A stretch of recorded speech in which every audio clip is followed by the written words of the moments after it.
हे राजा हो मेलवा घुमा दी असो बनारस के। हे राजा हो मेलवा घुमा दी असो बनारस के। हे राजा हो मेलवा घुमा दी असो बनारस के।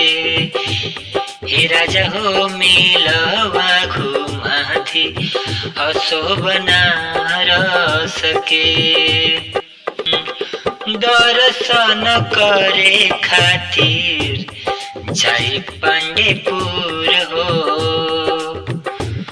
पचकोसी वाला रोड बड़े मशहूर हो। दर्शन करे खातिर जाई पांडेपुर हो, पचकोसी वाला रोड बड़े मशहूर हो। सुनब नए को बतिया जिद हमार बाए सथिया। सुनब नए को बतिया जिद हमार बाए सथिया। खाइब मेलवा में गोलगप्पा बनारस के पनवा हो, बनारस के पनवा हो। असो बनारस के मेलवाई घुमा दिए राजा हो। असो बनारस के मेलवाई घुमा दिए राजा हो। अजादाई बबुआ के लेह बजिया सहबी। अंसाई बबुआ के लेह बजिया सहबी। और मम्मी खातिर खाए बदे लेह बले बड़ी। हे राजा हो आजादाई बबुआ खातिर लेह बजिया सहबी। अंसाई बबुआ खातिर लेह बजिया सहबी। मनुआई खुशिया खातिर ले बेबी गुड्डा हो।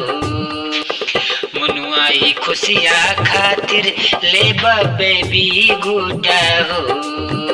राजा हो मेलवा घुमा दी बनारस के हमके हो। हे राजा हो मेलवा घुमा दी हमके बनारस के है हो। रजुन चली है ऐसो बनारस हिंदू यूनिवर्सिटी। रजुन भी चली है आसो बनारस हिंदू यूनिवर्सिटी। वाराणसी उत्तर प्रदेश से हो। माई के चुनरिया माथे बांधे के करी जागरण। माई के चुनरिया माथे बन के करी जागरण। ऐसो हो बनारस में पहुंची खाली अर्जुन के गनवा। ये घुमा दी मिलवा हो। हे राजा हो हम के बनारस के घुमा दी है मेला वहन हो। मैं अर्जुन यादव आप सभी के समक्ष नवरात्र गाया भजन दिया हूँ। यदि आप सभी को अच्छा लगेगा तो लाइक, चैनल को सब्सक्राइब जरूर करिएगा। जय माता दी। मिलते हैं किसी और भजन के साथ। जय माता।